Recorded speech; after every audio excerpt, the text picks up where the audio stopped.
নিজেকে অসম্মানিত বোধ হয়। যে মানুষ হরিনামের কথা শুনতে গেলে দরজা বন্ধ করে দিয়ে টিভির ভলিউম বাড়িয়ে দেয়, তার গত জন্ম পশু ছিল, মানুষ ছিল না।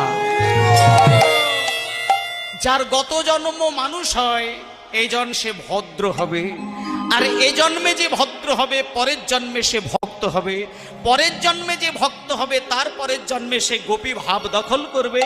আর পরের জন্মে যে গোপী ভাবে ভাবিত হবে, তার পরের জন্মে সে কৃষ্ণ বলতে গেলেই চরণে তার ব্যথা চলে আসবে, কৃষ্ণে চরণে তার মতি আসবে। হরি বল, হরি। সেই জন্যে সব সময় বলে যায় মা, মূর্খের মতো কথা বলবেন না, হরিনাম সম্পর্কে দ্বিমত করবেন না। চৈতন্য মহাপ্রভু যদি বাংলার মাটিতে দেখা না দিতেন, চৈতন্য মহাপ্রভু যদি সুন্দর স্ত্রীকে ছেড়ে দিয়ে পুরীর মন্দিরে গিয়ে যদি নিজের জীবনটা ভাসিয়ে না দিতেন, চৈতন্য মহাপ্রভু যদি মায়ের চরণ ছেড়ে দিয়ে তিনি হাকৃষ্ণ বলে ঘর থেকে বেরিয়ে না যেতেন, কিছু হোক বা না হোক, টোটাল বাংলার মাটিতে বাঙালিদের মুখে হাসিটা ফোটানোর মতো কেউ ছিল না।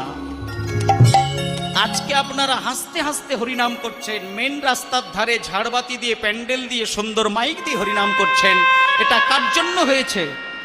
আমি হলপ করে বলছি, যে যত বড় দাদা নেতা রাজা গজা থাক, ওই বাঘে বলদে এক ঘাটে জল খাওয়ানো শচীন নন্দন নিমাই ছাড়া কেউ পারেনি।